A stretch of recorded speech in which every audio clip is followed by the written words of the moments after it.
Ang Devil Emperor. Credit to the author. 561 hanggang 70. Ang mga pangalan po na nandito ay galing sa mga name generator. Kung meron man pagkakatulad sa mga pangalan ng tao o lugar at pangyayari, ito ay tunay na hindi sinasadya. Nandito ka ba, Wilson? Sa bulwagan ng pinuno ng sekta, nakaupo si Wilson sa kanyang trono habang hawak ang isang jade slip na nagdedetalye sa pamamahagi ng mga mapagkukunan nang pumasok ang isang malabong baritone sa bulwagan. Bumantong hininga si Wilson, halimaw na yang, ano ba ang nagdala sa iyo rito? Hihihi? Para makapag-usap, syempre. Isang mapula ang mukha at malaki ang tiyan na lalaking nasa katanghaliang gulang ang pumasok. Sa isang gilid ay isang malungkot na beanpole at sa kabila naman ay isang pinong lalaking may hawak na pamaypay. Tumango si Wilson sa kanila, para sa pagdating ng lahat ng tatlong halimaw ng impyerno, dapat seryoso ito. Hoy, anong ibig sabihin yan? Hindi ba ako sapat na mahalaga? Napasimangot ang matabang lalaki. Sabi ni Wilson, mag-ingat ka sa pananalita mo. Ang pinuno ng sekta ang kinakausap mo. Naku naman, hindi ba't ikaw si Finn Graham sa maliit naming grupo na may 4 na miyembro? Tumigil ka na sa pag-iisip, magkakapatid lang tayong lahat dito. Pakialaman mo ang mga taong nakikialam kung talagang mahilig ka. Hinawi ni Findyang ang kanyang manggas. Nalungkot si Wilson, nakatitig sa kanya at umungol, mga gwardya, itapon ninyo ang mga walang hiya na ito. Opo, Ginoo. Maraming ehekutibo ang pumasok ngunit nang makita ang tatlo, nanliit sila at tumingin kay Wilson na may pagtatalo, nako, mga kagalang-galang na Ginoo. Ngumiti ang lalaking may kasamang tagahanga, umalis ka, nagbibiro lang kaming magkakapatid. Opo, Ginoo, Demonyo Glade. Nagtakbuhan palayo ang mga ehekutibo habang nakayuko. Sa anumang ibang sitwasyon, ibibigay sana ng mga elder na ito ang kanilang buhay para sa sect leader. Ngunit ang tatlong ito ay bahagi ng pangkat ng pinuno ng sekta, na magkasamang nagbahagi ng buhay at kamatayan. Ang magkakapatid ay matapang na nalampasan ang pagtitipon ng Double Dragon at ngayon ay mga kagalang-galang na gumagabay sa mga elite. Mahilig silang lahat na huwag pansinin ang sitwasyon at magbiro. Ang pag-atake sa tatlo ay hindi lamang makakainis sa tatlong ito kundi pati na rin sa sect leader. Nagkukunwari lang akong galit. Ang mga magdurusa ay sila mismo, kaya natuto silang lumayo. Hindi nahirapan si Findglade na paalisin sila at kahit si Wilson ay hindi tumutol. Malinaw na isa lamang itong taktika ng pananakot. Nang maiwan na ang 4, agad na sinabi ng Beanpole, Wilson, gusto naming malaman ang tungkol sa isang tao, ang parehong manggagawa na nakialam sa kompetisyon ng Inner Sect. Sino siya? Iyan ang pinuno ng sekta. Matapos idiin ang kanyang katayuan ng walang pag-aalinlangan, bumantong hininga si Wilson, ang batang yan ay isang taong dinala ko mula sa labas. Si Ethan ay isang napakahusay na lalaki. Tigilan mo na ang pagsasabi ng mga bagay na halata na. Hindi ako nandito para sa kumpirmasyon. Inikat ni Findyang ang kanyang mga mata, bakit mo siya inilagay sa labor office? Hindi siya basura, o may parusa ba siyang natamo? Ngumiti si Wilson, anong parusa, dahil nandoon na siya simula pa lang. Hanggal kang pinuno ng sekta. Sinisira mo ang lahat. Ipapahirapan mo ba ang isang henyo? Hindi na kaya ng puso ko.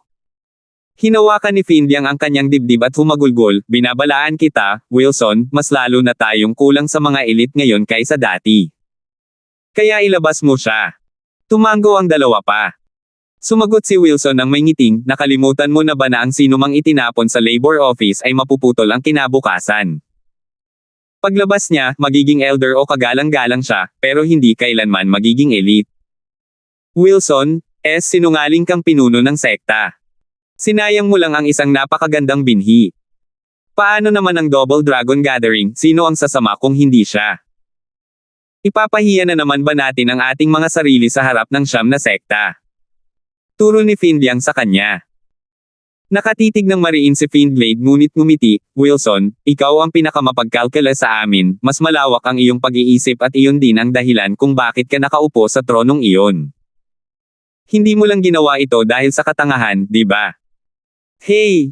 Dinala ko siya rito at hinihintay ko pa rin siyang magbigay ng gantimpala sa akin. Sa tingin mo ba gusto ko siyang maging isang manggagawa? Plano kong gawin siyang disipulo ko at gamitin ang katayuang ito para gawin siyang isang elite. Mas mabuti yan. Tuwang-tuwa na sumagot si Findiang, sa ilalim ng pagtuturo ng matalino at napakatalinong sect leader, ang ganitong henyo ay tiyak na magniningning at makakawala sa isinumpang pamamahalang iyon. Pero ano pa nga ba ang ginagawa niya roon? May tumutol dito. Bumantong hininga si Wilson. Napakurap si Findiang, may kumakalaban ba sa isang henyo na ganito? Sino? Hayaan mo akong suntukin siya. Ang mga matatandang iyon, di ba? Ilang beses nang sinira ng mga matatandang iyon ang sekta natin, ilang talento ang napatay nila. Teka, sino ba yan? Isang elder o isang kagalang-galang? Mataas na kagalang-galang. Malungkot na sabi ni Wilson. Nako. Napaatras si Findiang at sinabing, paano siya iyon? Ang High Venerable ang pinakadakilang henyo, ibinibigay ang lahat para sa sekta at pinahahalagahan ang karangalan higit sa lahat. Bakit niya ipagkakait ang ganitong talento sa pagpasok sa sekta? Kumunat ang noo ni Findglade. Pati ang dalawa ay natigilan din. Prangka si Wilson, hindi na kailangang manghula, siguradong may mga dahilan ang High Venerable. At ilang araw pa lang ang nakalipas ay sinabi niya sa akin na mayroon siyang bagong plano, na ang bata ay hindi kailanman aalis sa labor office. Maaari mo nang kalimutan ang pagre-recruit sa batang iyon bilang isang piling tao. Ano? Sumigaw silang lahat, ganyan na ba siya kinamumuhian ng mataas na kagalang-galang? Bakit? Ngumiti si Wilson, walang puot, at mula sa mensaheng ipinadala niya, parang tuwang-tuwa ang mataas na kagalang-galang. At saka naroon ang huling pangungusap niya na ang lakas ay nasa lahat ng dako. Ayaw niya ng isang piling tao at hindi rin siya magagabayan ninyong tatlong kagalang-galang. Natigilan ang tatlo. Sila ay mga dating nanalo sa Double Dragon Gathering, mga eksperto sa ethereal stage at mga guro ng mga elite, ngunit hindi man lang nila kayang gabayan ang isang cultivator ng Profound Heaven stage. Kakaiba nga siya, pero kahit na ganoon. Teka, sino ang dapat gumabay sa kanya? Mataas na kagalang-galang. Sigaw ng tatlo. Ngumisi si Wilson. Samantala, sa isang liblib na silid, nakaupo si Grand Elder nang nakakross ang mga paa. Nakaupo rin ang taong nasa harap niya, ngunit naninigas ang kanyang mga kalamnan at basang-basa siya ng pawis. Si Hardy Glade iyon. Pagmulat ng kanyang mga mata, umiling si Grand Elder, hayaan mo na, 3 araw na ang nakalipas. Hindi madaling pakalmayan ang sarili ng ganoon kabilis. Huminga ng malalim si Hardy at pakiramdam niya ay dumaan siya sa isang mahirap na labanan. Kumusta ang pakiramdam mo, panatag ka ba? Tanong ng dakilang nakatatanda. Kumunat ang noo ni Hardy at umiling. Bumantong hininga si Grand Elder, hindi madaling maabot ang ganoong antas. Kailangan mong dahan-dahanin ito. Guro, bakit mo ba ako pinipilit na magnilay-nilay, pero hindi mo naman ako hinahayaang magsanay ng aking sining? Hindi ko pa nakikita ang aking katapat sa loob ng sekta kundi sa labas. Naalala ni Hardy ang araw na hinampis siya ni Ethan at muling nagalit. Maaaring ikwento ni Grand Elder, Hardy, magkaiba kayo ng mundo.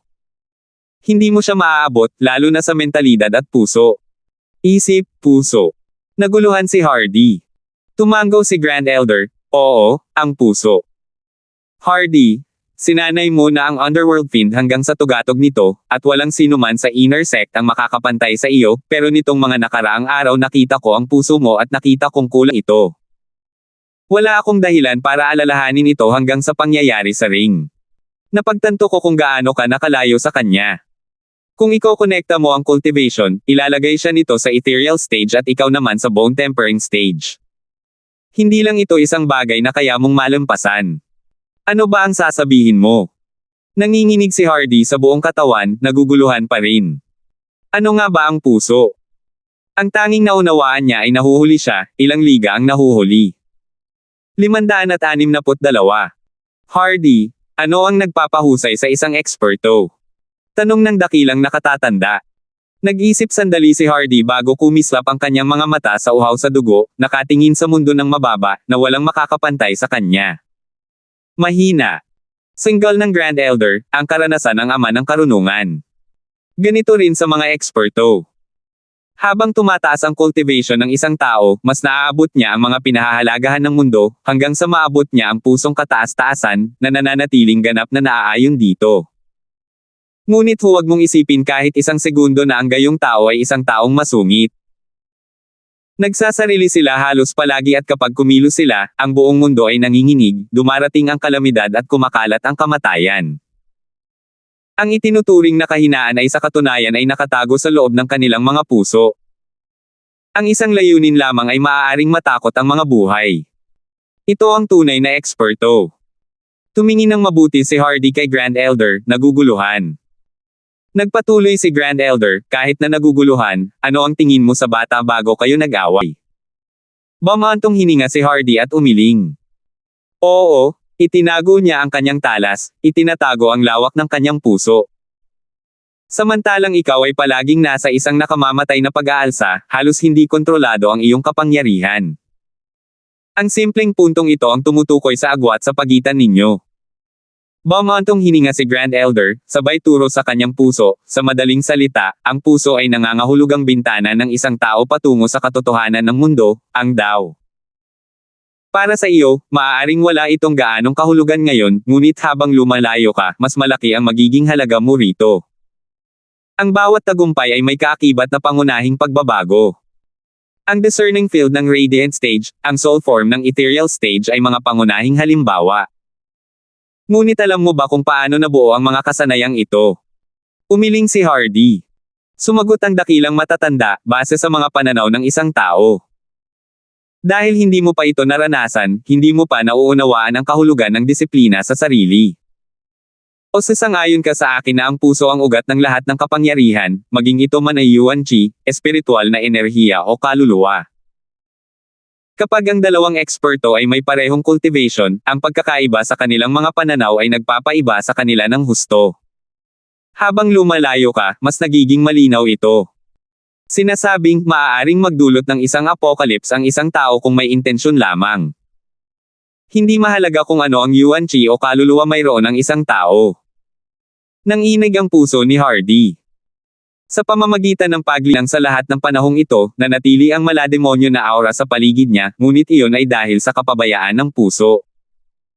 Maaaring mabilis siyang umangat, ngunit sa kalaunan ay halos hindi ito makakatulong, natatahak sa landas ng mahihina. Guro, ibig bang sabihin niyan ay mataas ang mentalidad ng mga matatanda at kagalang-galang? Tanong ni Hardy. Bumantong hininga si Grand Elder, ang landas ng demonyo ay nakatuon sa pagkamakasarili, na may kakaunti at malayong pagitan na kayang pigilan ang kanilang mga pagnanasa at patahimikin ang mga demonyo sa loob upang makakuha ng kaalaman sa landas ng demonyo. Kahit sa mga elit at kagalang-galang. Ngunit ang landas na ito ay lalo lamang maglalayo sa kanila mula sa mga tunay na eksperto. Naaalala mo ba kung paano nasaktan si Venerable Shi nang habulin niya ang bata ng makabangga niya si High Venerable? Hahaha, pareho silang nasa ethereal stage, pero isang atake lang mula kay High Venerable ay kayang pumatay sa kanya. Aba, dahil sa puso. May kapalit ang High Venerable sa pag-unawa sa mundo at iyon ang dahilan kung bakit siya ang pinakamalakas sa sekta. Ito lang ang dahilan kung bakit siya nakalabas sa labor office at naging pinakamahusay na eksperto natin. May chismis na ang High Venerable ay nakapag-cultivate sa Radiant Stage sa loob lamang ng 100 taon, sa kabila ng kanyang mahinang talento. Ngunit ngayon ay wala nang makakaabot sa kanya, lahat dahil sa kanyang mga pananaw sa Tao. Nakakapagtaka, marahil ay lumampas na siya sa ethereal stage ng may kaunting mas mahusay na talento. Nakakapanghinayang talaga. Nagdalamhati si Grand Elder ngunit hindi nakapagsalita si Hardy. Walang makapaghahanda sa kanya sa kahalagahan ng puso ng isang tao. Kaya pa nitong gawing pinakamalakas na eksperto ang isang simpleng tao. Bagamat lubos siyang nagkulang, at habang lumalayo ang kanyang nagawa, lalo lamang nitong pinalala ang pagkakaiba. Sabi ni Grand Elder, Hardy, umaasa akong maging isang piling tao ka at lalaban sa Double Dragon Gathering. Pero mas mahalaga ang kinabukasan mo. Pigilan mo ang iyong mga hangarin at ito ang iyong pansin sa puso. Guro. Biglang bumilis ang tibok ng puso ni Hardy, pero hindi pa ba huli ang lahat? Hahaha, hindi pa huli ang lahat. Tumawa si Grand Elder, hindi tulad ng cultivation, ang pagpapakalma ng iyong puso ay maaaring gawin anumang oras. Ang ilan ay nagsasayang pa nga ng kalahati ng kanilang buhay sa isang pananaw.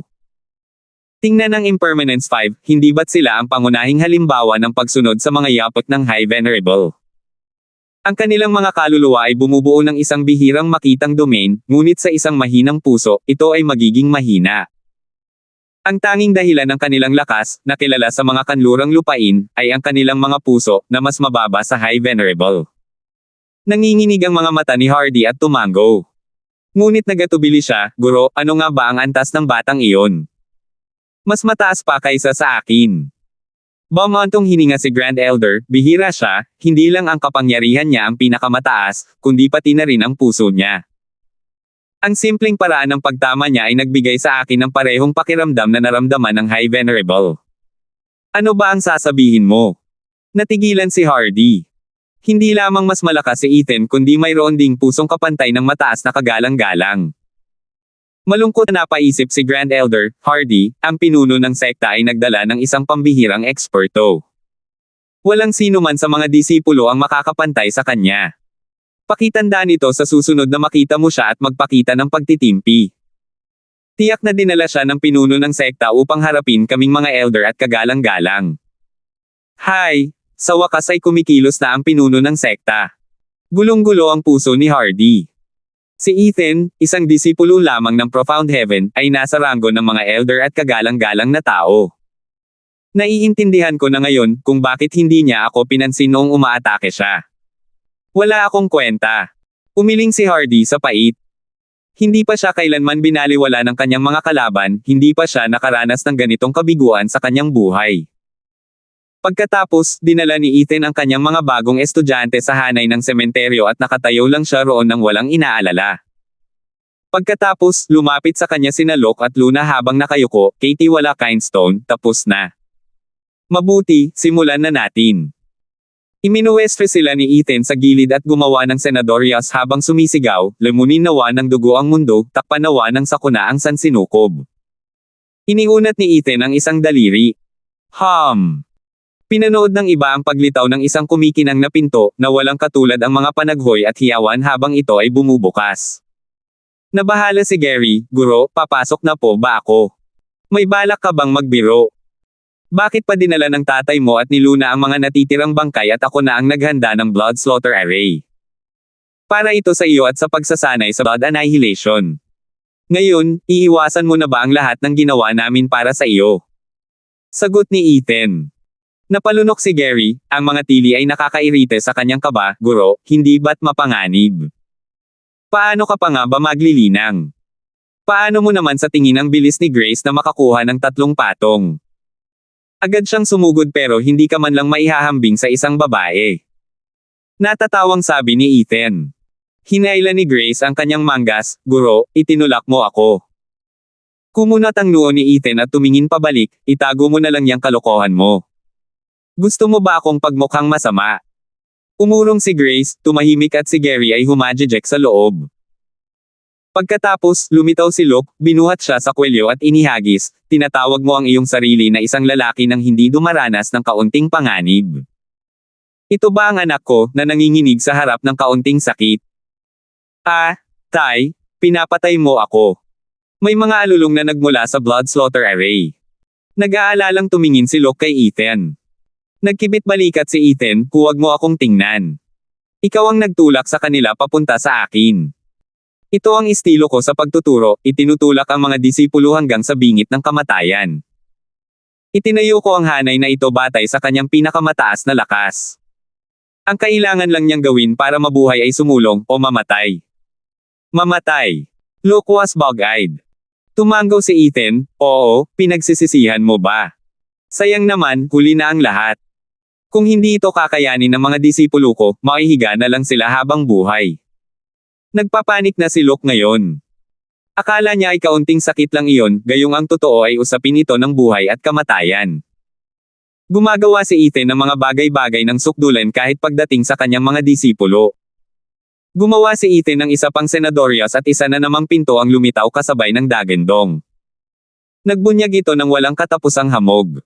Walang paunang salita, itinapon niya si Grace. Natigilan si Luna at ang sumunod na narinig niya ay ang iyak ng kanyang kapatid. Stuart Kindstone. Natigilan si Luna. Malamig na sabi ni Ethan, nakakalitong hanay lang. Mabuti ito para sa puso. Kanina binigyan ko lang siya ng crash course, pero bilang mga disipulo ko, kailangan kong isipin ang kanilang kinabukasan at isaisip ang kanilang mga puso. Kada 2 oras, ang buong buhay niya ay magmumukhang nasa harap niya, kasama na ang lahat ng dalahin. Lalabas lang siya kapag naiintindihan na niya ito. Tumanggaw si Luna, at narinig ang tawa ni Grace sa 1 segundo at pagkatapos ay umiyak ng sumunod na sandali. Mahirap ang naging buhay niya. 563. Lumipas ang mga buwan sa kalendaryo at nalalapit na naman ang oras para sa kompetisyon ng Inner Sect. Bumalik na sa kani-kanilang mga upuan ang mga matatanda habang nakatanaw sa itinakdang entablado, habang si Wilson ay nakaupo sa kanyang itinakdang trono at inip na inip dahil sa kawalan ng pinagbago. Ang mga disipulo rin, gaya ng dati, maliban sa isa. 2 disipulo ang nawawala. Nakuha ni Minerva ang maikling dulo ng patpat, dahilan para halatang wala ito, ngunit ang nakapukaw ng kilay ay si Hardy. Wala siyang nakitang kahit ano. Putok. Ang ika-5 laban sa ika-3 ring ay mapupunta kay Locke. Ang ika-4 na laban sa ika-6 na ring ay mapupunta kay Luna.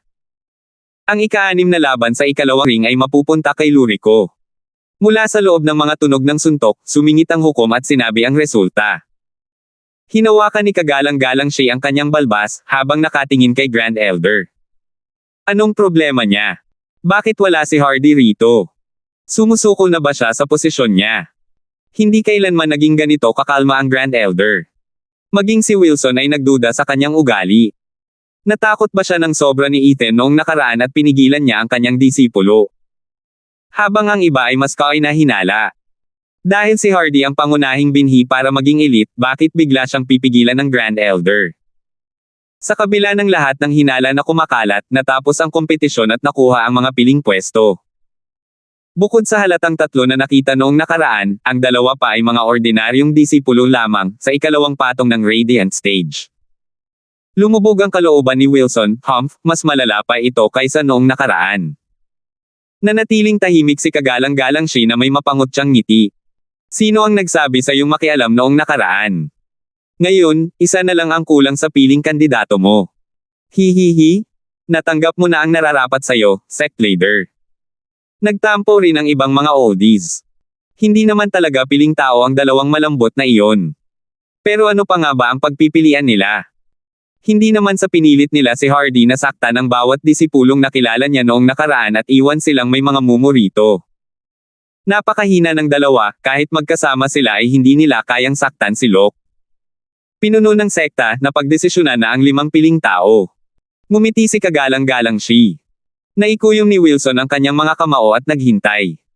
Isang malakas na boses ang dumating sa tamang oras, "Teka, gusto kong humamon." Isang matangkad at matipunong binata ang lumipad papalapit, nagbigay pugay, pinuno ng sekta, "Ako, si Gary, ay isang disipulo ng panlabas na sekta na humihingi ng isang hamon." Tumanggaw si Wilson pagkatapos ng mahabang tingin, at bumuti ang kanyang pakiramdam, "Hahaha, ito ang pinakamalaking atraksyon ng kompetisyon ng Inner Sect." Nagngingit-ngit sa galit si Kagalang-galang na siya. Muli, pinuno ng sekta. Oo. Gumanti ng mapang-uyam na kilay si Kagalang-galang siya, "Kapuri-puri ang pag-angat sa iyong pwesto, Gary, bagaman, ikaw ay maglalakad sa pagitan ng buhay at kamatayan." Pinuno ng sekta, "Dahil wala akong pakialam sa panganib na dapat kong hamanin." Yumuko si Gary ng may kumpiyansa. Tumanggaw si Locke ng may pagmamalaki. Dahil ang anak niya ay nasa Radiant Stage na ngayon, mas madali para sa kanya ang maging matagumpay kaysa kay Grace, na nasa Peak Profound Heaven Stage pa lamang noong panahon ng kanyang hamon. Kung tungkol naman sa kakulangan sa lakas, binawi ito ni Stuart Kindstone ng maraming pala, at mga palamuti. Pinuri ni Wilson, nagawa na naman ito ni Ethan, at nakapaglabas ng isa pang eksperto sa loob ng 3 buwan. At sinabi, "Gary, sino ang target mo?" "Gusto kong hamanin ang nakatatandang kapatid na si Lurico." Ikinuyom ni Gary ang kanyang mga kamay, ang kanyang mga mata ay nakatuon sa kanyang target. "Nanunuya si Lurico, isang bagong tuta ng Radiant Stage ang gustong makipaglaban sa akin." Sa tingin mo ba ay nerva ako at mahuhulog ng walang dahilan? Ang 5 layers difference ay hindi lang pang-iibida, lalo na't handa na ako. Nagningning ng maliwanag ang kamay ni Lurico at lumitaw ang isang pulang brush. Ganoon din ang ginawa ng kanyang katawan at isang espiritual na baluti ang sumuot sa kanya. Sumigaw ang mga matatanda at mga kagalang-galang. Demonyong kayamanan ng ikawalong baitang, Heaven Leading Brush at demonikong kayamanan ng ikapitong baitang, Flowing Light Cloud Armor. Nanginginig ang noo ni Wilson, habang nakatingin kay Venerable Shi, ginawa mo ang lahat, naiintindihan ko. Kahit ibigay mo pa sa kanya ang mga mahahalagang gamit mo. Tumawa ng mahina si kagalang-galang Shi, pinuno ng sekta, napakabait mo. Ano pa nga ba ang magagawa ng isang tao kung ang kompetisyon ay naging pagsubok na lamang ng kayamanan at hindi ng kasanayan? Kahit na sa aking maliit na kaban, mayroon pa rin akong sapat na pera para mabigyan ng magandang simula ang aking disipulo. Dumilat si Wilson at lumingon kay Gary. Dahil handa na si Lurico, ubod ng tindi ang kanyang kapangyarihan.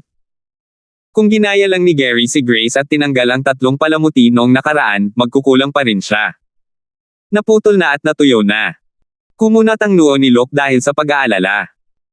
Hindi niya inisip kahit isang segundo na magtatapon ng mga kayamanang demonyo ang kagalang-galang na siya sa kanyang disipulo at inisip kung magtatagumpay ba ang plano ni Ethan para sa hamong ito.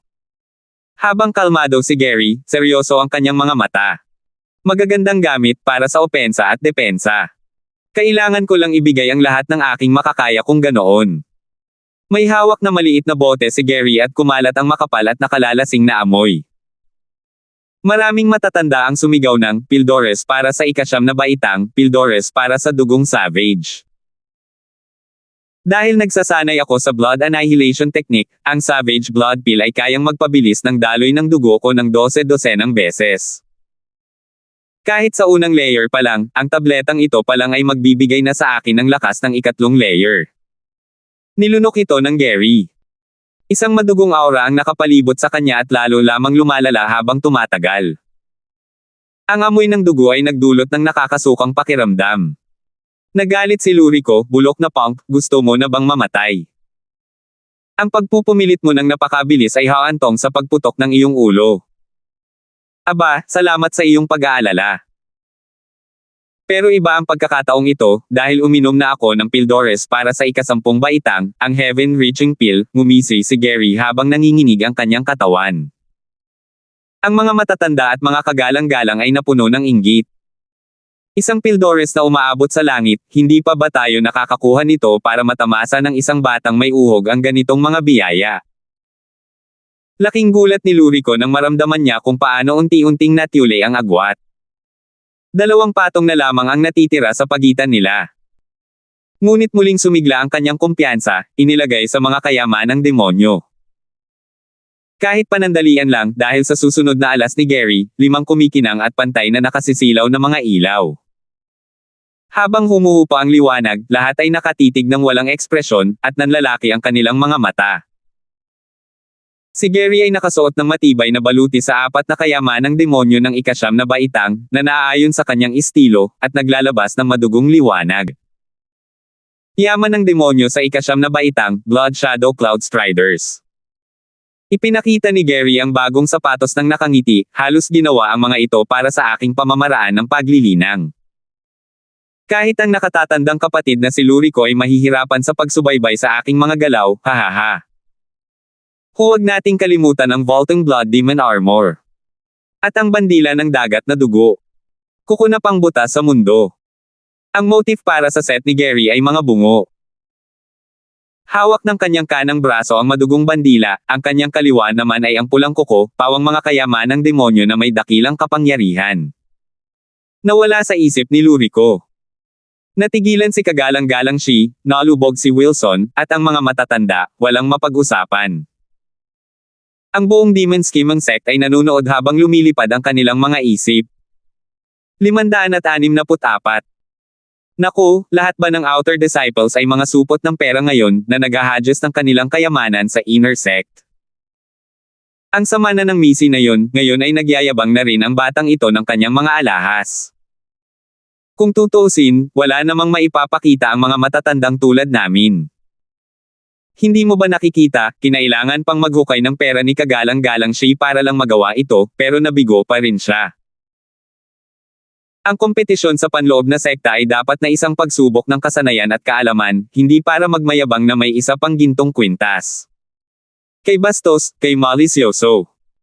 Siya nga pala, bata, maaari mo bang hayaan ang isa sa mga supot na ito ng mga buto na dalhin ka? At ang mga palamuti, syempre. Lahat ng matatanda ay nakatingin ng may pamumula sa kumikinang na Gary at tinapik ang kanilang mga labi.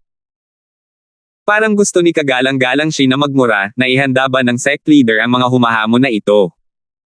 Sobra na ang kayamanang ito kahit para sa kanya. Kahit na may dumating na mga outer disciples na may kahandaan, magiging katulad pa rin ito ng huling beses. Pero isipin na lang natin na may isang taong makakatalo sa kanya. Pinuno ng sekta, hindi ba't napakalalim ng kaban mo? Sino sa atin ang makakapaglabas ng 4 na kayamanan ng demonyo mula sa ika-9 na baitang, at makakasabay pa sa gumagamit nito? Kinuha niya siguro iyon mula sa sekta. Malungkot si Wilson, naghihinala naman si kagalang-galang siya. Magsalita ka, pinuno ng sekta, masama ka ba? Pakiramdam ni Wilson, ang kanyang tingin ay nagbigay sa kanya ng kahit ilang sampal. Ako ang pinuno ng sekta rito, ibinibigay ang lahat para sa sekta, at inaakusahan mo ako ng pagnanakaw. Pero kayo pala, mga matatanda, ang sumusubok na mag-scheme ng mga mapagkukunan sa sekta sa pinaka-legit na paraan. Pero tinatanong nyo pa ako. Umalis kayo. Ngunit nang makita ang mga nagniningning na kayamanang demonyo, natahimik siya. Kahit siya ay darating sa parehong conclusion kung siya ang nasa kanilang kalagayan. Saan pa makakakuha ng ganito karaming bagay ang isang outer disciple? Kung kahit ang isang sect leader ay hindi kayang magpatay ng ganito karami. Ethan, ano ba ang ginawa mo sa nakalipas na 2 taon para yumaman ng ganito? Naiinggit ako sa iyo. Hindi nakapagtataka na naisip ni High Venerable ang planong iyan. Hay nako, tanging mga taong may pera lang na katulad mo ang makakagawa nito. Ngumiti at bumantong hininga si Wilson, naiinggit pa rin kay Ethan. Isa lamang itong secular na katiwala ngunit mas mayaman pa kaysa sa isang pinuno ng sekta. Nanginginig sa tuwa si Locke at halos maiyak na. Kaya nga ang 4 na mapanlinlang na demonyo ay nananatili kay Stuart Kindstone kahit noong nasa sekta pa. Masyado siyang mayaman, naglalabas ng 4 na kayamanang demonyo ng ika-9 na baitang na parang wala lang. Walang sino man sa sekta ang makakatalo sa kanya, kahit ang mga elite ay hindi tinatrato ng ganoon. Ang pagkuha sa kanya bilang Panginoon ang pinakamagandang bagay na maaaring mangyari sa kahit sino. Makakakuha ka ng napakaraming mapagkukunan at tambak ng kayamanan at mga tableta. Ang pagiging piling tao. Para lang yan sa mga mahihirap. Mukhang tuwang-tuwa sina Locke at Luna sa mga batang nasa ilalim ng pamamahala ni Ethan. Nakatatanda na kapatid na si Lurico, ang galing mo. Ngumisi si Gary, itinaas ang blood si Banner at ang langit ay nagkulay dugo, kasabay ng malakas na amoy ng hangin. Habang ang world-piercing claw sa kanyang kaliwang braso ay nag-iwan ng 5 madugong bakas sa hangin habang pinupunit nito ang espasyo. Nakatitig sa 4 na malademonyong kayamanan, tiningnan ni Lurico ang 2 pa niyang kayamanan at nanginig ang kanyang mukha, napagtanto niyang kulang siya ng 1 milya. Nakatatanda kong kapatid na si Lurico, sana ay wala ka ng palam. Panunuya ni Gary. Nanginig ang mga labi ni Lurico, namula ang mga mata niya, at napasigaw siya, Sus Mariosep sa kapatid mo. Sus Mariosep. Paano ako makikipaglaban kung handa na kayong lahat? Sumuko na ako. Aalis na ako. Pumutok. Itinapon ni Lurico ang kanyang kayamanang demonyo sa ika-8 baitang na parang basura at nagmamadaling umalis sa galit. Tatawagin na sana siya pabalik ni kagalang-galang siya, ngunit walang salitang lumabas. Ano pa ang saysay kung halata naman na wala ng pag-asa na manalo? Sumulyap sa brush sa singsing, mapait na ngumiti si kagalang-galang siya. Kinamot ko ang ilalim ng bar aisles para makuha ito, pero mukhang napakawalang sigla nito ngayon. Umiling si kagalang-galang siya at iginaya ang kanyang kamay para mapunta sa kanya ang palumpong. Ngumisi siya, hindi masukat ang kayamanan ng pinuno ng sekta. Ikaw talaga ang aming pinuno sa pangalan at sa katotohanan. Huwag mo akong tingnan, wala akong kinalaman dito. Napakurap si Wilson sa galit, saka sinabi kay Gary, dahil hindi na sumali si Lurico, ang panalo ay mapupunta kay Gary at gayon din sa piling tao. Maaari ka nang pumili ng isang elder o kagalang-galang bilang isang master at maging isang piling tao. Bata, nandito ka. Hindi, piliin mo ako, lubos akong nakatuon sa paglilinang. Ganito rin ang nangyari kay Grace 3 buwan na ang nakalilipas at paulit-ulit na lamang itong palabas. Lahat ng nakatatanda at kagalang-galang ay nagsikap na makuha ang magarbong disipulo. Pero nakapagdesisyon na si Gary, hindi pinapansin ang mga nagtatalong hanggal at yumuko, pinuno ng sekta, mayroon na akong master sa tanggapan ng paggawa. Pakiusap ipadala ninyo rin ako roon para manatili sa tabi niya. Isang manggagawa ang tumatanggap ng mga panlabas na disipulo. Natigilan ang lahat at nagtinginan sa isa't isa ng may nagtatakang tingin. Karapat-dapat ba ang lalaking iyon? Ngumiti si Wilson at tumango, sige, dahil napakabait mo, papayagan na kitang pumunta sa iyong Panginoon. At pakisabi sa iyong mahal na Panginoon na magaganda ang mga bagay na ito at hilingin mo rin sa kanya na gumawa para sa akin ng isang set. Tumayo si Wilson at nagmalaking naglakad papunta sa kanyang bulwagan. Ngunit ang kanyang mga salita ay lalo lamang nagpasiklab ng galit dahil ang mga matatanda at mga disipulo sa paligid ay pinagalitan. Ano ba to? Isang manggagawa ang nagbigay ng lahat ng mga palamuting ito sa isang panlabas na disipulo. At kahit ang pinuno ng sekta ay humingi, hindi umorder. Ipinapakita niya ng kanyang paggalang. Anong klaseng halimaw ang nagtatago sa pinakamababang bahagi ng ating sekta? At bakit hindi pa natin siya naririnig?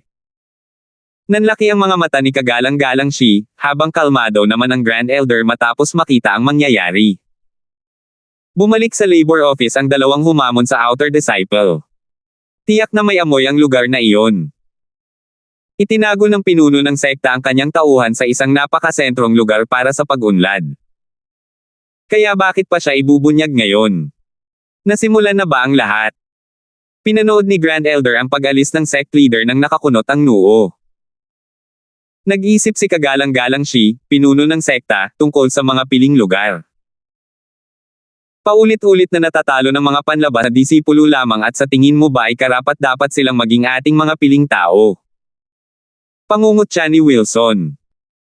Kumunat ang noo ni kagalang-galang Shi, ibig sabihin ba noon ay ipinagpaliban na naman ang kompetisyon? Naipagpaliban. Sabi ni Wilson, sa tingin mo ba ay makakamit nila ang ilang dakilang kaliwanagan sa loob ng ilang buwan? Hindi, sa palagay ko ay nawalan na ng karapatang pangalagaan ang panloob na sekta. Paf! Napahawak si kagalang-galang Shi sa kanyang balbas sa gulat. Ang ibig mo bang sabihin sa akin ay mas angkop na alagaan ang panlabas na sekta? May hinala na ngayon si kagalang-galang na Shi. Umalis si Wilson at iniwan ang matandang ito na may sakit ng ulo tungkol sa kanyang tunay na plano. Naglakad si Gary palayo sa gitna ng mga titig ng mga tao, ipinagmamalaki ang kanyang kumikinang nakasuotan habang paalis. Habang ang mga matatanda ay may kasakiman sa kanilang mga mata, ang mga disipulo naman ay naiinggit. Naiinggit at nananabik na mapunta sa kanyang kalagayan. Sinasabi mo ba sa akin, pinadalhan ka ng punk na si Wilson ang mensahe sa harap ng lahat? Pagbalik sa sementeryo, tinanong ni Ethan si Gary. Tumango ang bata, opo, Panginoon, sinabi sa akin ng pinuno ng sekta. At nagtanong, guro, bakit parang napakalapit sa iyo ng sect leader? Kahit gaano tayo kalapit, hindi ibig sabihin noon na kailangan niya itong ibunyag sa publiko. Bulong ni Ethan, kailangan ko lang itong gawin ng 1 o 2 beses pa at makakakuha ako ng perpektong dahilan para linisin ang panloob na sekta. Pero inanunsyo niya ang aking pag-iral kaya ngayon ay nakuha ko na ang atensyon ng lahat ng matatanda at kagalang-galang na iyon. Pero bakit? Iyon nga ang dahilan kung bakit. Isang boses ang nagmula sa likuran ni Ethan, hindi ba't nagtatag ka ng isang angka ng Larson sa labas? Kung gayon, hinihiling ko sa iyo na magtayo ng isa pang angka ng Larson dito, sa tanggapan ng paggawa. 565. Swoosh! Isang kulay abong anino ang lumitaw at agad na yumuko si Gary, pagbati, pinuno ng sekta. Wala siyang makitang anumang katangian, ngunit kilala niya ang boses nito. Bukod dito, nagulat siya na ang pinuno ng sekta ay personal na pupunta sa tanggapan ng paggawa upang makita ang kanyang Panginoon. Kaya pala lagi sinasabi sa akin ni tatay na kapag pumupunta ang aking amo sa labor office, malaki ang suporta niya. Ang pinuno ng sekta ang sumusuporta. Napakaswerte niya na hindi siya nilabanan ng kanyang ama o baka pinatay siya ng kanyang amo gamit lamang ang kanyang lakas. Huminga ng malalim si Gary, hindi niya alam na hinamon pala ng matandang lalaki si Ethan habang ito ay nilalamig para lamang mapabalik sa kanyang pwesto. Kahit na nahihiya ang kanyang ama na aminin ito. Isa na namang Larson clan. Tanong ni Ethan na parang kapantay niya si Wilson. Nanginginig sa loob, bamantong hininga si Gary, ang Panginoon ay parang Diyos. Hindi siya natatakot kahit sa pinuno ng sekta. Kahit na nakita niya rin kung gaano kalapit ang dalawa. Walang magawa si Wilson. Ang batang ito ay isang taong walang pakialam sa mga patakaran, ngunit dahil kailangan ko siya, maghihintay ako hanggang sa hamupa ang problema at bibigyan ko siya ng pagkakataong magpahayag ng aking saloobin. Kahit na hindi niya ilantad ang sitwasyong ito sa sinuman o walang sinuman ang seseryosohin siya. Kaya itinago ni Wilson ang lahat ng inis at tinitigan si Gary, umalis ka na. May mga bagay kaming dapat pag-usapan. Opo, Ginoo. Yumuko si Gary at mabilis na umalis nang marinig ang malamig niyang tono. Sabi ni Wilson, gusto kong magtayo ka ng isa pang haligi sa tanggapan ng paggawa. Tulad ng panloob na sekta at ng mga elite, hanggang sa puntong pipiliin ng mga disipulong iyon ang lugar na ito at iiwan ang mga matatandang iyon na nakabitin. Bakit? Sa pamamagitan na lang ng dalawa pang hamon, gagawin kong walang silbi ang panloob na sekta at maaari mo nang bawiin ang iyong awtoridad. Napakalaki ng gasto sa pagtatatag ng isang bagong panloob na sekta sa tanggapan ng paggawa. Ngumiti si Wilson, ang mga matatandang iyon ay nakaugat sa panloob na sekta. Kahit paano ko pa ito baguhin, wala itong magiging epekto. Maaaring bigyan tayo nito ng oras para sa pagdating ng Double Dragon Gathering ngunit sa kalaunan, ito ay mabubulok pa rin. Habang ang labor office ay isang lugar na walang pakialam, ang pinakamalaya. Maaari mong gawin ang anumang gusto mo at walang sino man ang say-away sa iyo. Ang isang bagong panloob na sekta ay hindi isang proyektong pambahay. Kailangan mo ng oras, tao, at mga mapagkukunan para makagawa ng ganitong palabas. Lalo na ang mga mapagkukunan dahil kahit bilang isang pinuno ng sekta na puno ng mga lumang taong nagtutulak sa iyo, halos wala kang lehitimong dahilan para sumuporta sa tanggapan ng paggawa. Kahit sino ay makakapagsabi na ang pagtatapon ng mga mapagkukunan dito ay isang pag-aaksaya. Walang sasang-ayon. Napangisi si Wilson, sino ba ang nagsabing bibigyan kita ng kahit ano? Nasa iyo na ang lahat ng kailangan mo. Gusto mo ba akong magbayad? Itinuro ni Ethan ang ilong niya, bakit ko naman gagawin yan? Hindi ko alam kung paano ka yumaman at nagkamal, nagbigay ka pa ng napakaraming magagandang bagay sa mga disipulo, tapos ngayon nagrereklamo ka pa tungkol sa pagbabahagi ng ilan sa sekta. Isa kang disipulo ng Demon Scheming Sect ngayon kaya umakto kang parang isa. Single ni Wilson, na may matinding asim, hindi ko sasabihin ang planong ito kung hindi dahil sa malaki mong pera. Ikaw lang ang makakapagpasa ng responsibilidad na ito at makapagbuo ng isang bagong panloob na sekta. Tungkol naman sa oras, dahil 10 taon lang ang ginugol mo para mapaangat ang Larson clan, siguradong magkakaroon ka rin ng bagong inner sect sa maikling panahon.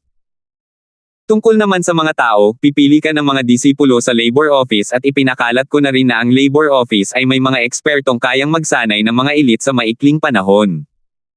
Sa palagay ko, ang mga inner at outer disciples ay dadagsa sa iyo. Kaya gaman ang loob mo, usapin na lang ito ng resources ngayon, hahaha. Tumawa si Wilson at nagising si Ethan mula sa kanyang pagkakahiga makalipas ang 2 segundo nang may paghihiganti, ninakawan mo ako ng bulag. Gusto mo ba akong sakta ni Robin Hood? Pinaghirapan ko yan. Hindi ko kayang tanggapin lahat. Pag-isipan mong mabuti. Bilang isang supot ng pera, huwag kang lumapit sa akin na umiiyak. Kontribusyon mo yan sa sekta. Siya nga pala, malamang nasabi na sa iyo ng bata. Bigyan mo rin ako ng isang set. Kakagaling ko lang.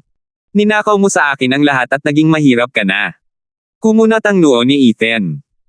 Nagtago si Wilson ng ngiti, biglang gamaan ang loob at nawala sa huling linya, bata, dapat mong tuparin ang itinakda kong utos para sa iyo.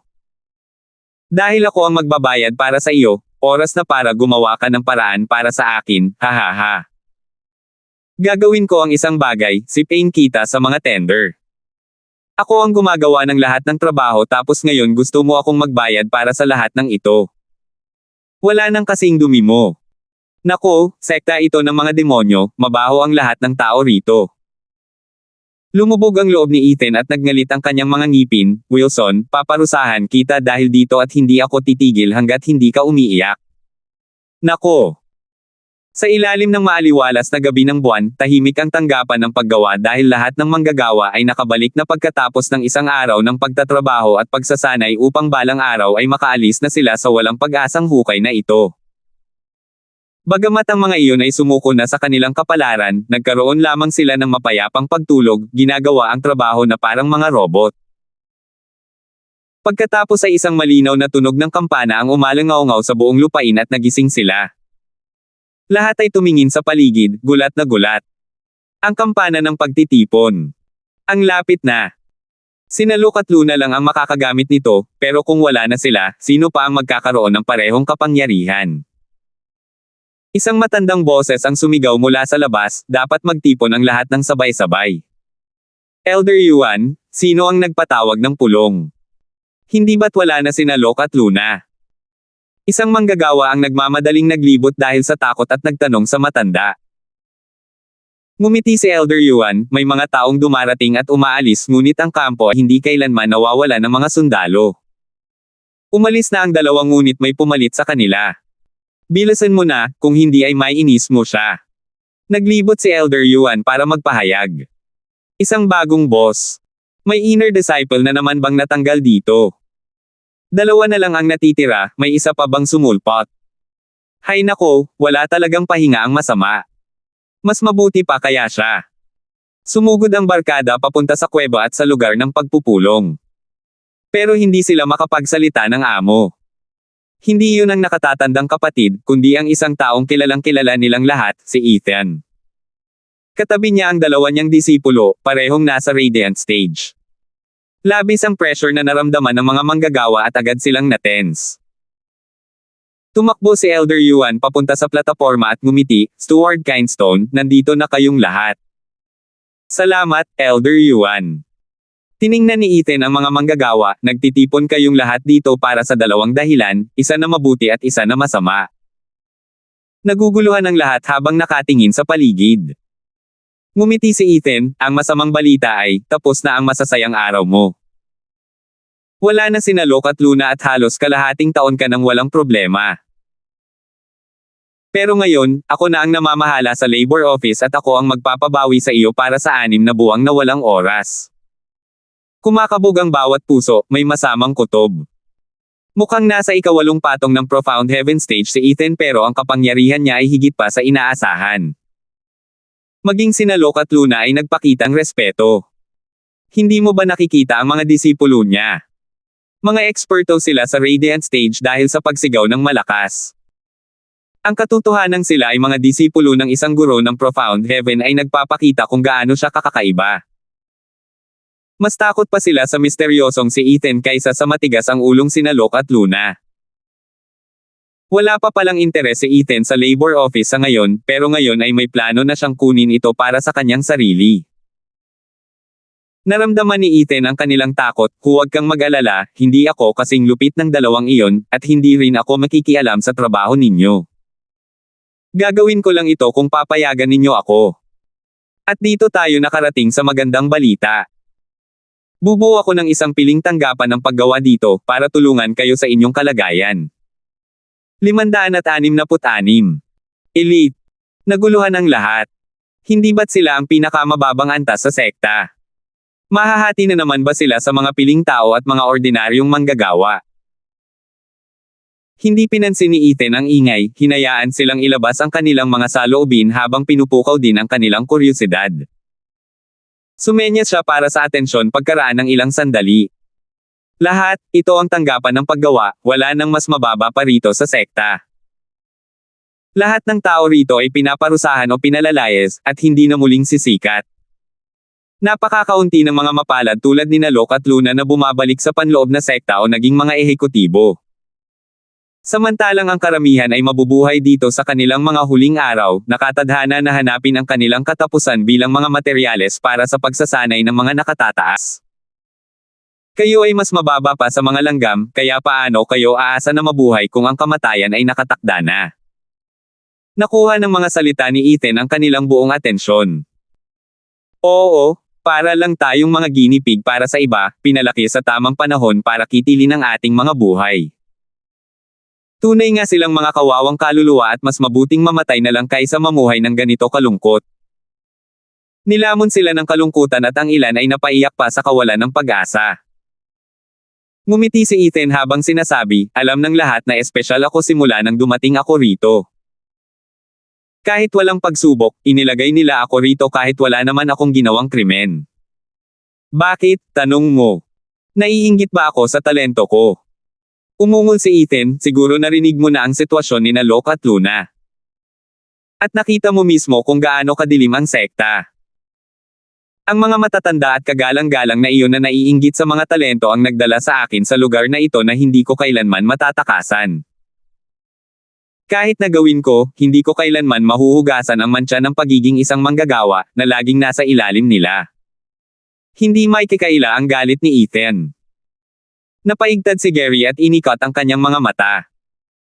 Nakita niya mismo kung paano lumapit ang pinuno ng sekta kay Ethan para humingi ng tulong sa planong ito. Dahil sa pagtatakip ng pinuno ng sekta, walang matandang lalapit sa kanya. Ang dalawang iyon ay gumagawa ng isang tuso at nakatagong balak mula sa paningin ng masa.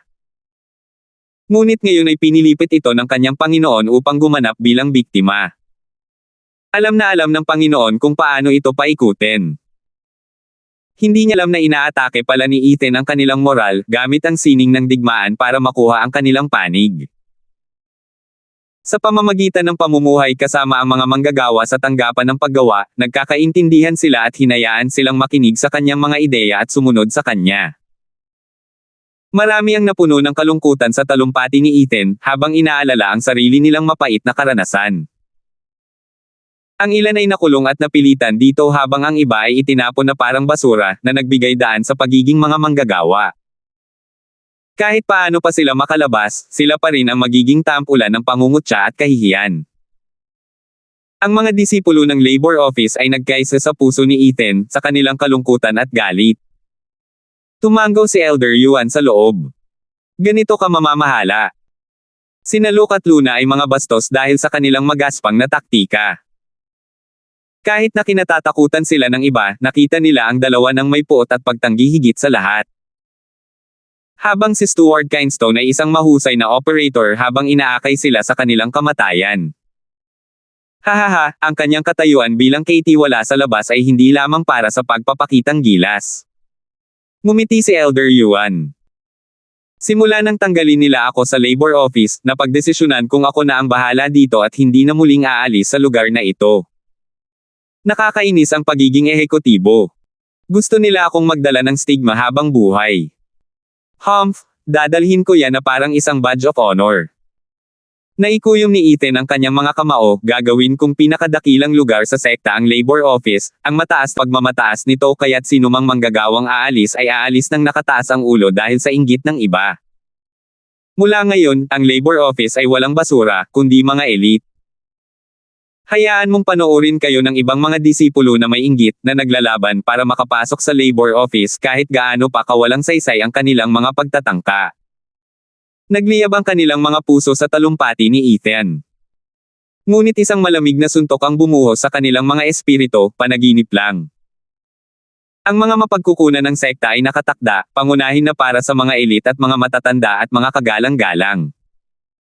Pagkatapos ay ang mga panloob na disipulo at mga ehekutibo at panghuli ang mga panlabas na disipulo. Kung tungkol naman sa tanggapan ng paggawa, wala itong mapapala. Kahit hatiin mo ang tanggapan ng paggawa, lahat ay maglilinang batay sa kanilang mga talento.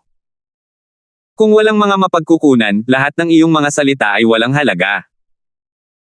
Pagkagising mula sa magandang panaginip ni Ethan, lahat ay nakaramdam ng matinding lungkot na bumalot sa kanilang mga puso. Sa huli, isa lamang itong pangarap. Walang ibibigay ang sekta para makamit ito. Parang hindi nito kayang bigyan ng kahit anong resources ang mga nausayang dahil wala namang saysay. Kahit ang mga nausayang na tao na napupunta rito na may malalaking suporta ay hindi makakatanggap ng kahit ano mula sa mga matatandang iyon. Dahil ang lugar na ito ang tambakan ng sekta ng mga sirang bagay. Iniwan dito para mabulok. Nagtama ang mga mata ni Ethan at ang malamig na mga mata ng binata at ang matinding kawalan ng pag-asa na kanilang itinatago.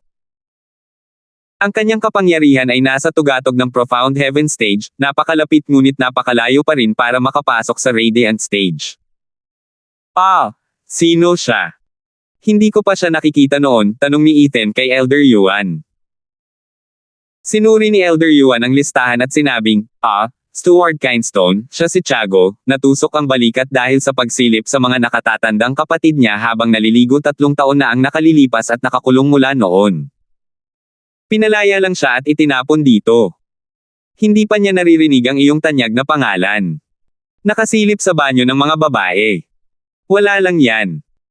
At makikita mo sa mga mata niya na hindi siya yung tipo ng taong magpapakababa sa sarili niya sa pamamagitan ng paggawa ng mga kalokohan, sabi ni Ethan. Napakamot ng ulo si Elder Yuan, hindi ko alam ang buong kwento. Ang alam ko lang ay sinilip niya ang apo ng ika-7 na Elder. Apo. Nakataas ang kilay ni Ethan at nanunuya, bata, sino ang naglaro sa iyo? Ang mukha ni Tiago ay isang maskara ng galit at puot, parang ikaw ang makikita sa aking pangungusap sa isang tingin pa lang. Hihihi. Siyempre, hindi kayang makipagkompetensya ng mga karaniwang tao sa mga mayayaman gaya ng hindi kayang makipagkompetensya ng mga mayayaman sa mga opisyal. Sino mang may talino ay makakaintindi na ang pagsilip ay hindi isang hatol na kamatayan. Iyan ay nagiiwan lamang ng pagkahulog sa patibong ng iba. Hahaha, hindi kayang makipagkompetensya ng mga mayayaman sa mga opisyal. Magaling yan. Kahit ang mga tao mula sa labor office ay naiintindihan yan. Pero bakit walang nakatatanda o kagalang-galang na tao ang gustong makinig sa paliwanag ko? Labis na nalungkot si Tiago. Umikot ang mga mata ni Ethan at pinagsabihan, tanga ka, dahil gusto ka nilang ilibing, hindi ka nila bibigyan ng pagkakataong makatakas. Sino ka sa tingin mo? Kung may gustong makipag-ayos sa iyo, hindi ka niya hahayaang sumagot at ipahiya siya. Kumunat ang noo ni Tiago at bumaantong hininga. Alam din niya ito, ngunit galit siya para sa hustisya at pagiging patas, gaano man ito kawalang pag-asa. Pero itinuro niya si Ethan, nako, puro kasinungalingan lang ang sinabi mo sa pananalita mo, para kontrolin ang labor office at kunin kahit ang mga kapirasong iyon mula sa kanila. Ginawa na ito ng lahat ng boss ng labor office at hindi ka naiiba, kahit na mas mahina ka. Kaya ano ang ginagawa ng isang 8th layer ng Profound Heaven Cultivator, na nagpapasikat sa labor office? Ang hamon ni Tiago ay umani lamang ng awa mula sa lahat. Baguhan, kahit sa Profound Heaven Stage, kaya niyang panasan ang sahig gamit ang mga eksperto sa Radiant Stage. O sa tingin mo ba ay mas bagay ka bilang pinuno ng labor office? Kumunat ang noo ni Ethan, saka ngumiti, sabay turo sa kanyang disipulo, nako, hindi mo ba nakikita na ang aking mga disipulo ay nasa Radiant Stage? Hindi ba ako karapat-dapat na mamuno sa labor office? Ang pagkakaroon ng isang Profound Heaven Master ng mga Radiant Stage Expert ang pinakamalaking biro na narinig ko. Kumunat ang noo ni Tiago at dumura, sigurado akong anak ka ng isang matandang lalaki, nandito dahil sa isang krimen at itinapon dito kasama ang mga bodyguard. Nakita ko na ito dati. Gumagamit ng mga koneksyon. Sumanghel si Tiago, puno ng pangungutya. Umiling si Ethan. Siguro'y naloko na siya ng isang taong walang hiya kaya nakaramdam siya ng ganitong sama ng loob at tiyak na kamuhian niya ang sinumang taong walang hiya na makikita niya. Ngunit naputol ang kanyang pangungutya nang may umalangaw-ngaw na sigaw, kailan pa naging masungit at mapang-uyam ang dakilang outer disciple na si Tiago. Isa ka lang masungit na babae. 567. Nanginginig na inikat ni Tiago ang kanyang naninigas na leeg para lamang mapabalik sa pagkakakita sa pamilyar na mukha. Hardy. Sabay-sabay na umiyak sina Tiago, Gary at Grace. Habang mukhang gulat na gulat si Tiago, ang dalawa naman ay may magkahalong reaksyon. Ngayon, maging ang dakilang panloob na disipulo ay nagpakita na sa labor office. Nagtanong si Ethan, magkakilala kayo? Sinuri niya si Hardy at nagliwanag ang kanyang mga mata, ika-7 patong ng Radiant Stage. Ano ba ang ginawa niya para mapadala rito? Pinabayaan na lang ba siya ng kanyang amo? Panginoon, nakalimutan mo na ba kung paano mo siya tinalo sa huling panloob na kompetisyon sa isang panalo? Siya ang minamahal na estudyante ng Grand Elder, ang pinakamahusay na panloob na disipulo na si Hardy. Tumango si Gary, nalaman ang sitwasyon ni Hardy mula sa kanyang ama at si Grace mula kay Luna. Tumigil sandali si Ethan, saka tumango, siya. Pero ang bangis niya noon, hindi tulad ngayon. Tiyak na malaki ang naging pag-unlad niya sa mentalidad at puso. Guro, nakalimutan mo pa ba ang isang ekspertong tulad niya? Bamantong hininga si Gary. Nagkibit balikat si Ethan, hindi ko man lang siya pinansin noong inikat ko lang ang wallis. O dapat ko bang tandaan ang bawat langgam na tumatapak sa ilalim ng sapatos ko? Ang galing, Panginoon. Tumawa sina Gary at Grace. Bagamat isa sa kanila ang isang mahusay na eksperto, itinuring naman siya ni Ethan na isang langgam. Ito ang puwang. Nihalata ni Hardy ang sitwasyon mula sa mukha ni Ethan at nagreklamo na wala siyang nararamdamang kahit ano sa halimaw na ito. Hindi niya man lang napansin ang presensya ko dahil sa panghihina ko. Habang si Tiago ay gulat na gulat at hindi makapaniwala, G. Hardy, anong ginagawa mo rito? Oo, dapat ay nasa tamang landas ka na bilang isang piling tao. Binigyan ni Ethan si Elder Yuan ng isang mausisang sulyap. Sinuri ni Elder Yuan ang listahan at nakita ang sagot, Stuart Kindstone, 2 araw na rito si Hardy. Sabi nila nagnakaw siya ng tableta at pinalayas siya ng Grand Elder sa galit. Magnakaw. Ang pinakamahusay na panloob na disipulo para maging elite na ibinigay sa kanya ang lahat, nagnakaw. Tinitigan siya ni Ethan ng matagal, pinapaunto mo ako para sa iyo, di ba? Itinago ni Hardy ang kanyang pagkagulat, pagkatapos ay dahan-daang tumango. Iniwan ni Tiago ang kanyang pagkagulat at binigyan ng isang nakakatawang tingin, kaya pala pumunta ka para mag-higanti. Pero anong klaseng sama ng loob ang nagtulak sa iyo para mahulog ng husto para ituloy ito? Gaano man kalaking basura ang labor office, nasa ilalim ito ng proteksyon ng sekta. Para makapatay si Hardy ng isang manggagawa, magagawa lamang niya ito sa pamamagitan ng pagbaba sa antas ng kanyang target dahil ipinagbabawal ng mga patakaran ng sekta ang pananakit sa sinumang mas mababa sa kanya. Ngunit ang presyo ay hindi ka panipaniwala at pumukaw pa ng pagdududa kay Tiago. Tumahimik ka nga, sino ang tinatawag mong tanga? Tutol si Hardy, saka tumitig ng mariin kay Ethan habang inaalala ang mga sinabi ng kanyang Panginoon. Ikaw ay produkto ng iyong kapaligiran.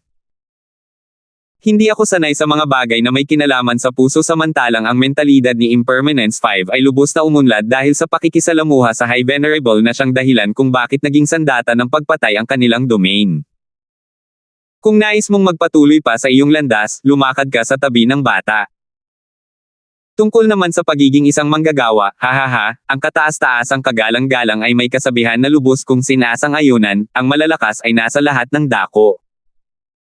Ang landas na iyong tinatahak ay sa iyo, hindi ang sekta na naghahanda nito para sa iyo.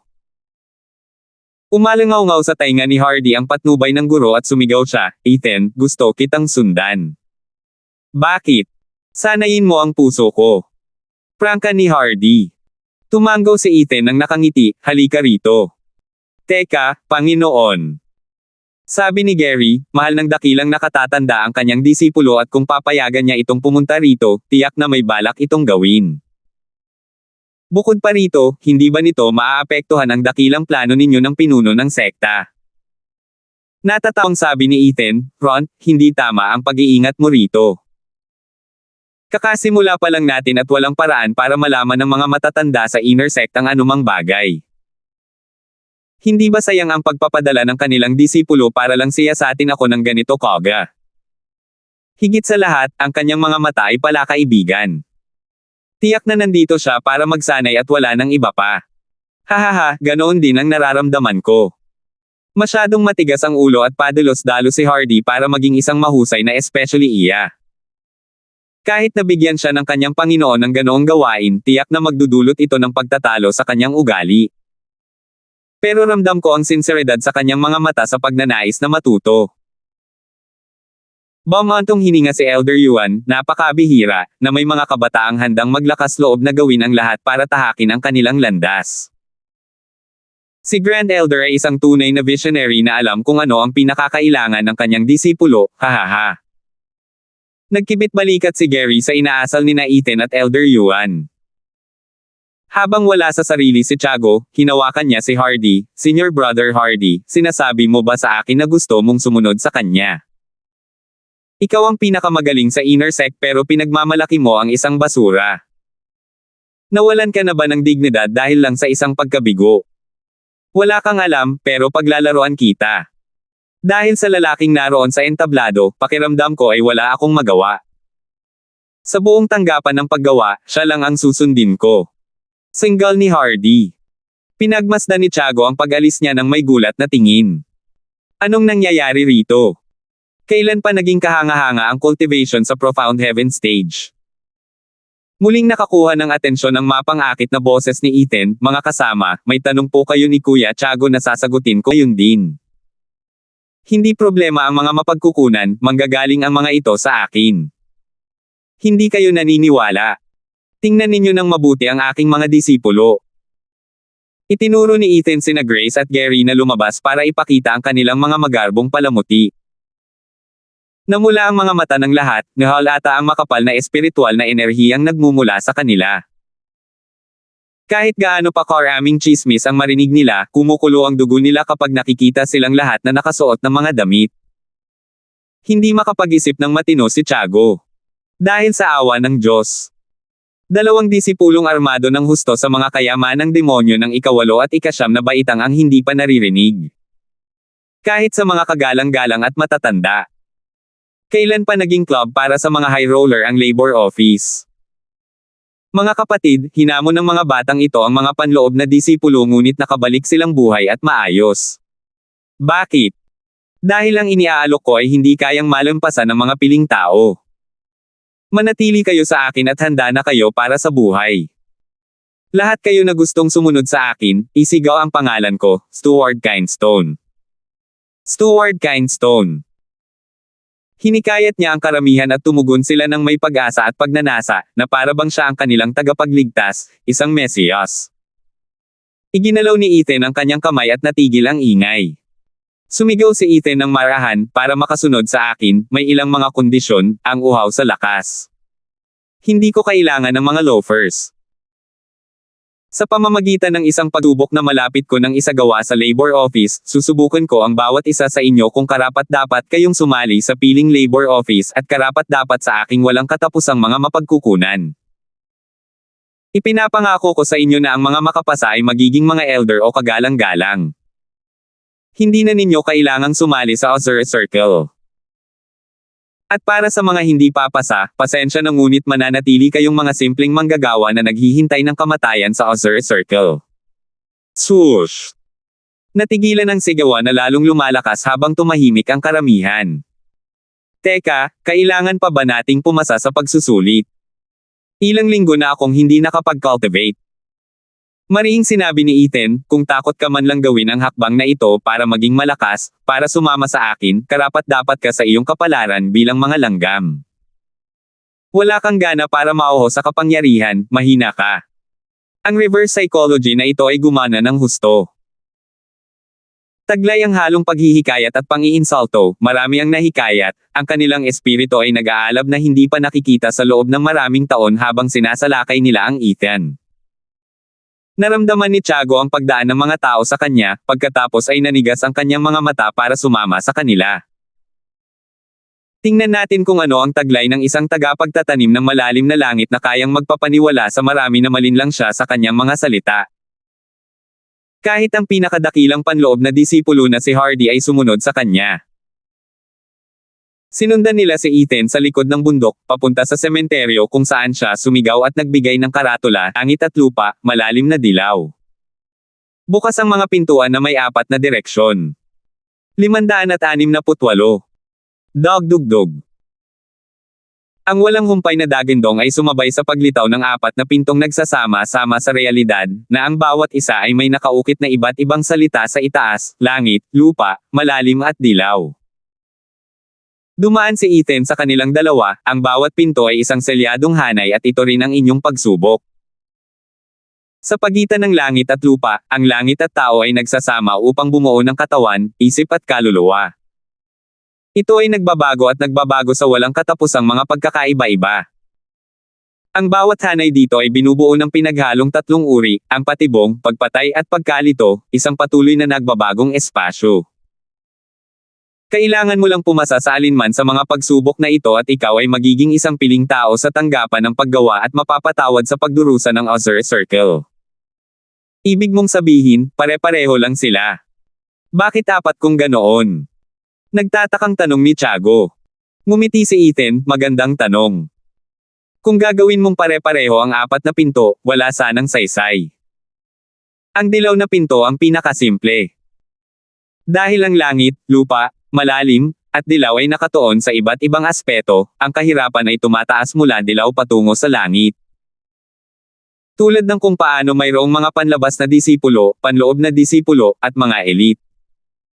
Sila ay mga hanay ng mga nasa ika-5 baitang at ika-6 na baitang, at ang pinto ng langit ay isang hanay ng mga nasa ika-7 baitang. Napasinghap ang lahat, maging si Tiago ay walang humpay na nakasimangot. Napakahusay, ang tanggapan ng paggawa ay may isang taong kayang mag-set up ng mga array para sa ika-7 baitang. Alam ng lahat na ang anumang array na mas mababa sa ika-7 baitang ay hindi angkop para sa ethereal stage, ibig sabihin kahit ang mga eksperto sa ethereal stage ay kailangang maglaan ng oras sa pagbasag ng isang array na nasa ika-7 baitang. At ito ay isang cultivation na mayroon ng mga elder at venerable, ngunit itinayo ito ng lalaking ito para lamang subukan ang mga disipulo. Ngumiti si Ethan, ang apat na pinto ay may iba't ibang aspeto. Gaya ng nakikita mo, hindi ako nandito para subukan ang lakas mo kundi ang potensyal mo. Dahil kailangan mo lang sumama sa akin ng kaunti at kusang darating ang lakas. Aaminin ni Tiago, nagsimula na siyang humanga kay Ethan, kahit kaunti lang. Higit pa sa kanyang integridad, ang katotohanang mas marami siyang nagawa kaysa sa kaya ng mga matatandang iyon ay nagpapatunay na marami na siyang magagawa. Dahil mahina ang labor office, imposibleng subukan ang mga taong ito tulad ng mga panlabas at panloob na disipulo. Bagamat walang makakagarantiya na ang pagbibigay ng parehong pagtrato sa mga taong ito ay magreresulta sa paglabag sa kanilang mga limitasyon sa pamamagitan ng 12-dosenang mga pagsubok upang maging mas mahusay kaysa sa mga outer disciples. Kaya, ang pagsubok para sa potensyal. Samantalang ang mga matatandang iyon ay nakatuon lamang sa lakas pagdating sa mga kompetisyon, isinasantabi ang potensyal ng mga disipulo. Hindi pa kasama rito ang mga talentong itinago sa tanggapan ng paggawa. O mas parang wala silang pakialam, naghahanap lang ng paraan para mahawakan ng mahigpit ang kanilang kapangyarihan habang ginagawa ang pinakamaliit hanggat maaari. At dahil maaaring sumali ang tanggapan ng paggawa sa malaking kompetisyon kung saan lalahok ang mga panlabas at panloob na disipulo, magbabante sila sa mga pakinabang ng mga matatanda. Kaya lagi nilang itinutulak ang labor office, sinasayang lang ito para palakasin ang kanilang awtoridad. Ngunit ang isang lalaking ito sa harap nila ay gustong hukayin ang magaspang at kumikinang na ginto sa kalooban at hamanin ang mga matatandang iyon sa pamamagitan ng pagkuha ng pagkain mula mismo sa ilalim ng kanilang mga ilong. Napakurap si Tiago, mawawala lang ang lahat ng ito nang walang sumusuporta sa nag-iisang disipulong ito kahit gaano pa kalakas ang lalaking ito. Hindi niya kayang harapin ang inner sect ng mag-isa. May gustong baguhin ang kasalukuyang kalagayan sa sekta. At ang lalaking ito ang kanang kamay niya, nanggugulo sa tanggapan ng paggawa. Magaling! Sigaw ni Tiago sa tuwa. Nakuha nito ang atensyon ng iba. Anong problema niya? Kakaiba ang tingin ni Ethan, nawala ba ang gana niya? Matatag na lumapit si Tiago kay Ethan, alam ko ang plano mo at sasali ako. Panahon na para magbago ang demon scheme ng sect. Kailangan mo munang patunayan ang sarili mo sa akin. Kumislap ang mga mata ni Ethan, mayroon tayong isang palaisip sa gitna natin, isa na pinagmumula ng galit at puot sa ginawa ng mga matandang iyon sa kanya. Itinuro ni Tiago ang pintong lupa, bago ko sabihin yan, sagutin mo muna ako. Isasama mo ba ako paglabas ko rito? Gagawin ko. Pero kailangan kitang bigyan ng babala, may hanay ng mga mamamatay tao sa loob. Dahil 3 taon kang nakakulong, malamang nabawasan na ang lakas mo. Para sa iyong kapakanan, piliin mo ang pintong malalim, paalala ni Ethan. Lahat ay tense, mamamatay ba tayo dyan? Lahat ay natigilan pabalik. Walang pakialam si Tiago, habang tumatawa, mabuhay bilang mga henyo o mamatay bilang mga bayani. Mas gugustuhin ko pang mamatay kaysa hindi mabuhay ng lubusan. Si Tiago ang unang pumasok sa pintong lupa. Sinundan ito ng malakas na dagindong mula sa loob na pumukaw sa takot sa puso ng mga tao at lalong nagpaurong sa kanila. Maganda ang personalidad ng bata at makakamit niya ang magagandang bagay. Hinimas ni Elder Yuan ang kanyang balbas. Ngumiti si Ethan, ang basura ng mga lumang yan ay ginto ng iba. Pero hintayin na lang natin na mabuhay siya at huwag nang magpadalos-dalos. Guro, hindi ba't galing tayo sa hanay ng mga nasa ika-7 baitang? Ang hanay na ito ay nasa ika-6 na baitang pa lamang. Gaano ba kahirap? Tanong ni Gary. Nanunuya si Ethan, ang mga array na ginamit mo ay dinisenyo para sa iyong cultivation. Ika-7 baitang ngunit mas mahina. Samantalang ang pinto ng lupa ay may mga array na patibong, pagpatay, at nakakalitong pinagsama-sama upang makamit ang isang multiplicative effect.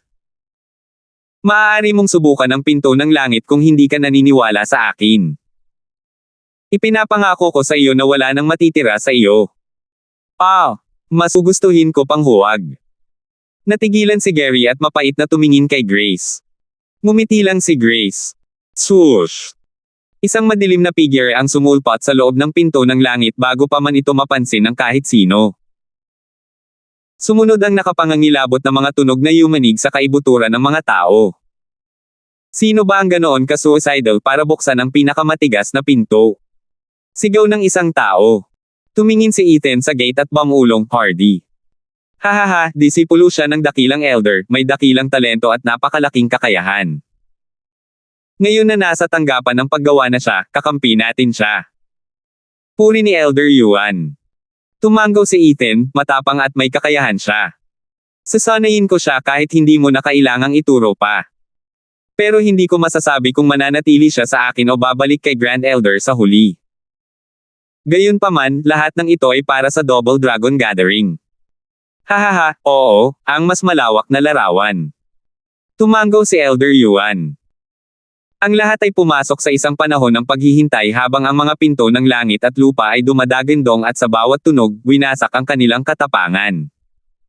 Naghihintay sila para makita ang kanilang kapalaran. Kung kahit ang mga nangungunang panloob at panlabas na disipulo ay hindi makakaligtas, wala silang anumang pagkakataon. Boom! Mga malalakas na tunog at matatalas na enerhiya ang lumipad sa paligid sa tahimik na nag-iisip.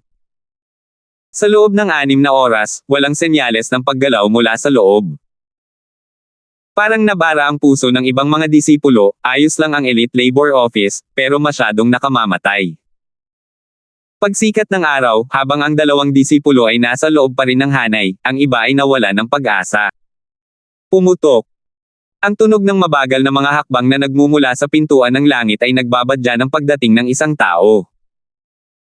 Ito ay mahina at pagod na nagpapakita kay Hardy habang papalapit siya. Hingal na hingal siya at pagod na pagod, malapit nang bumagsak. Sumigaw ang iba, ano ba ang meron dyan para maging ganito kawawa ang isang eksperto sa ika-7 patong ng Radiant Stage. Malapit na siyang mamatay. Kasunod ng mas malakas na tunog, isang duguan na figure ang lumabas mula sa pintuan ng lupa, ngunit ang kanyang mga mata ay kumislap sa kabangisan. Halos maririnig ang mga pagbagsak ng puso, ang ilan ay mas pinipiling umalis ng may kalungkutan kaysa harapin ang gayong nakamamatay na mga pagsubok. Nang makita ang kanilang pagbagsak ng loob, ang kanilang katapangan ay nawalan ng sigla, at ang kanilang tapang ay nanghihina, ipinahayag ni Ethan, nakarating na si Hardy sa pintuan ng langit at nakatanggap ng kayamanang demonyo ng ika-7 baitang at 4 na tableta ng ika-7 baitang. Nakarating na rin si Tiago sa pintuan ng lupa at nakatanggap ng kayamanang demonyo ng ika-6 na baitang at 3 tableta ng ika-6 na baitang. Inilahad ni na Grace at Gary ang kanilang mga gantimpala. Nako! Lahat ay gulat na gulat sa mga kumikinang na bagay. 569. Ang mga tabletang puno ng espiritual na enerhiya at nakasisilaw na mga kayamanang demonyo ay kumislap sa mga mata ng mga sakam at inggit. Hawak ni Hardy at Tiago ang kanilang mabibigat na gantimpala ng may matamlay na tingin. Ang unang bagay na natanggap nila pagkalabas ay pinakakahanga-hangang gantimpala. Hawak ni Hardy ang isang nagyayelong espada ng demonyo habang si Tiago ay nakatanggap ng jade at gininto ang hinabong guwantes. Yaman ng demonyo sa ikapitong baitang, talim ng demonyo na sumisipsip ng kaluluwa at kayamanan ng demonyo sa ika-6 na baitang, mga guwantes na pumupunit ng ulap sa langit. Itinuro ni Ethan, "Nako, nakalimutan kong banggitin. Bukod sa pagpasok sa Elite Labor Office at pagtangkilik sa aking maraming resources, makakakuha ka rin ng gantimpala. 7th grade demonic treasure at 4 na 7th grade pills para sa pintuan ng langit. 6th grade demonic treasure at 3 6th grade pills para sa pintuan ng lupa. Isang 5th grade demonic treasure at 2 5th grade pills para sa profound door. Isang 4th grade demonic treasure at isang 4th grade pill para sa dilaw na pinto." Masyadong nalilito ang mga manunood para makareact sa tuwa. Mula sa takot, ngayon ay napuno na sila ng pagnanasa. Ngumisi si Ethan at itinuro ang likuran niya, kakaunti lang ang mga pagbabago sa buhay ng isang tao. Kung hahawakan mo ito at liparin, magiging dragon sa gitna ng mga langgam, nasa iyo ang lahat. Umungol. Ang mga taong namumula ang mata ay pumasok sa mga pinto na parang isang pagsalakay, pawang naghahangad ng mga maningning na gantimpala na ikapipinsalan ng kanilang buhay at ng mga panganib na kanilang haharapin. Nawawala ng lahat ng katwiran. Yung mga talagang baliw, tumalon sa pinto ng langit, parang gustong magpakamatay. Ano kaya ang pag-asa nila? Ngunit ilang dosenang tao na may kaunting pakialam pa rin sa kanilang buhay ang nagpasyang umalis at hindi sila pinigilan ni Ethan sa anumang paraan. Mabuti ang kasakiman, ngunit huwag kang mawala ng pag-iisip. Ang gayong walang ingat na pagnanasa ay magdudulot lamang sa kanila ng kamatayan, sa lalong madaling panahon. Sa isang iglap, mga alulong at panaghoy ang nagdiwang sa kalangitan ng umaga sa ibabaw ng mga pintuan ng langit at lupa. Nakatakda na ang kanilang kapalaran.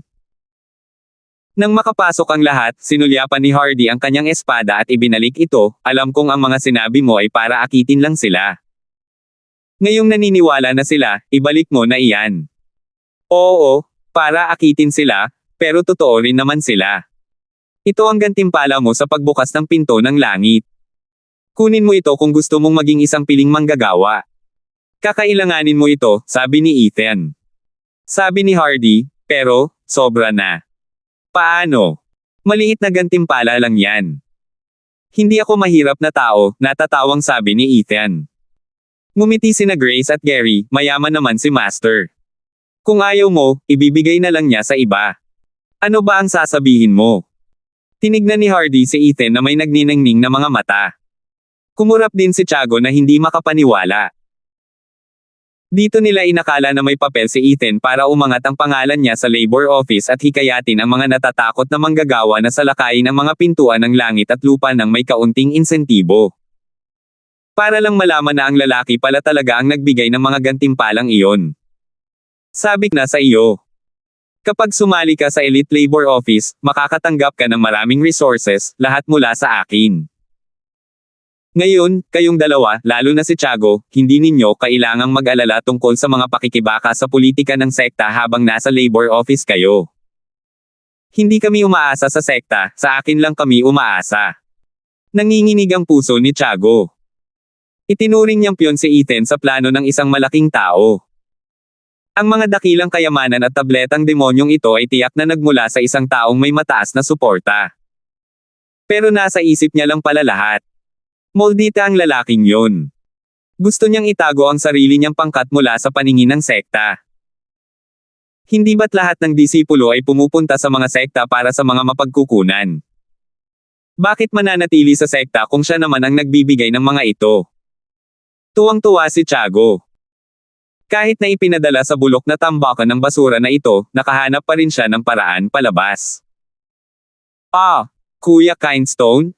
Ano kaya ang itatawag namin sa iyo?"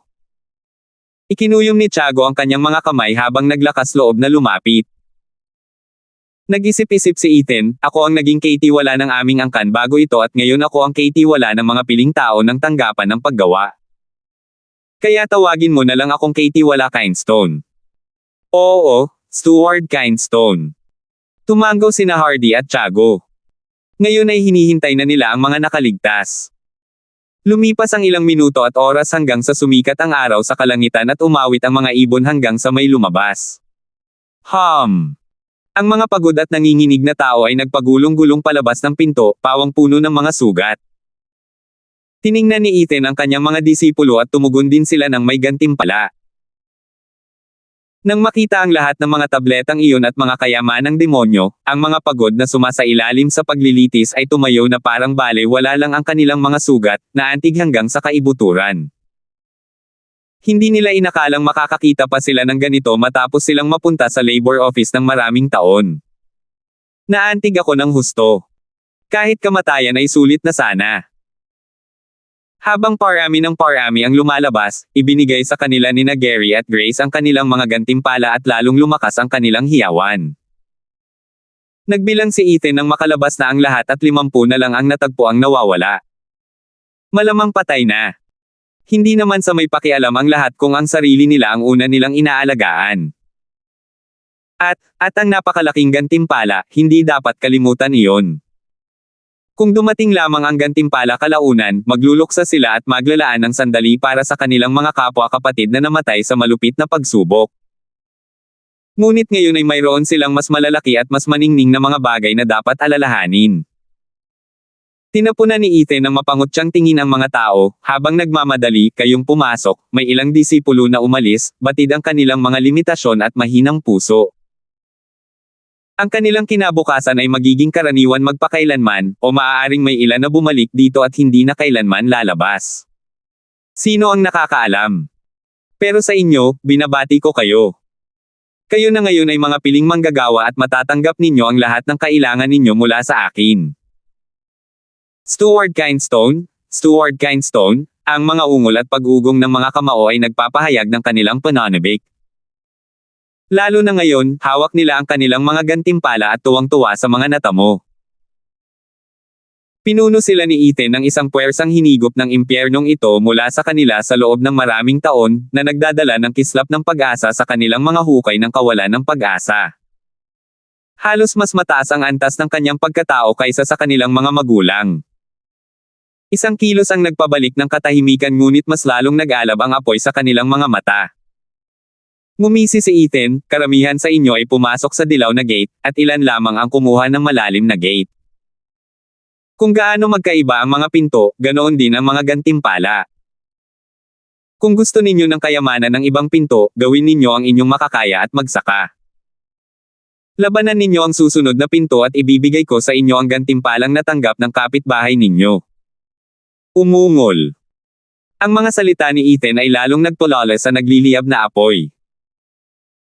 Lahat ng pressure at kalungkutan na kanilang pinagdaanan nitong mga nakaraang taon ay naibsan ng kanilang pananabik. Ang kapangyarihang ito ang nagbigay sa tanggapan ng paggawa ng pagkakataong magningning. Tumanggaw si Elder Yuan ng may ngiti.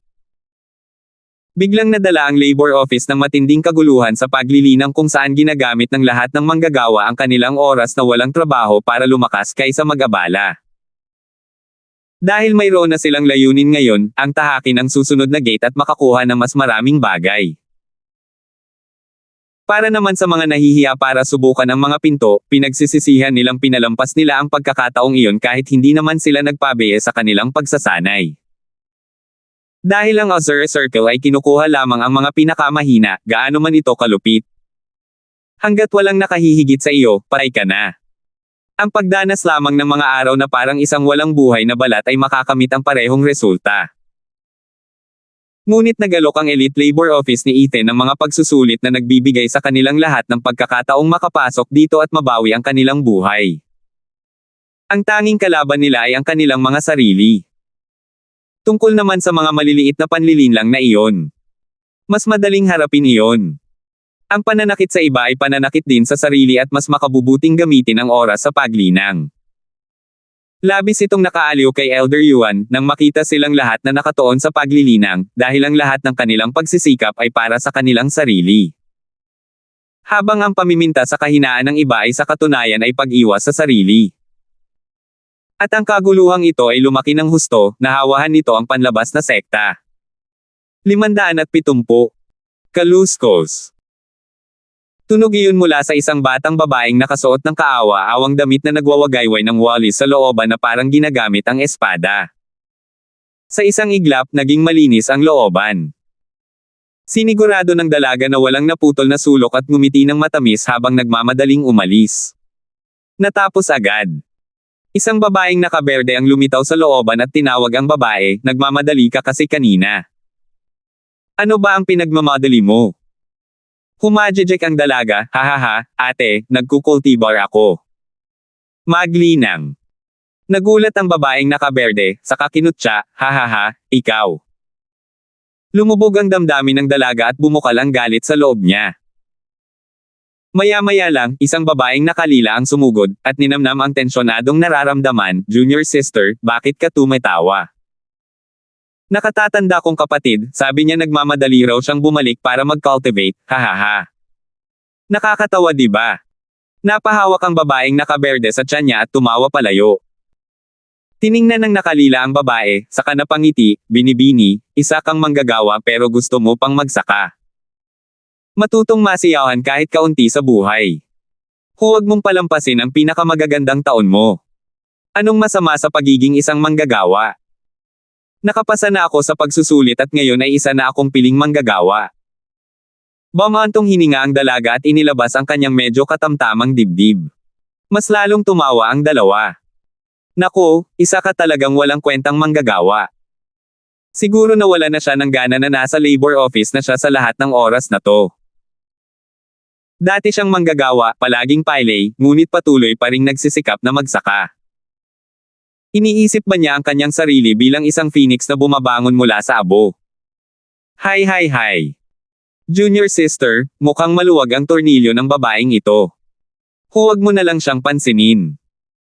Pangungot siya ng babaeng nakalila, pagkatapos ay mayabang na naglabas ng jade sword, binigyan lang ako ni Elder Huang ng kayamanang demonyong ito ng ikatlong baitang.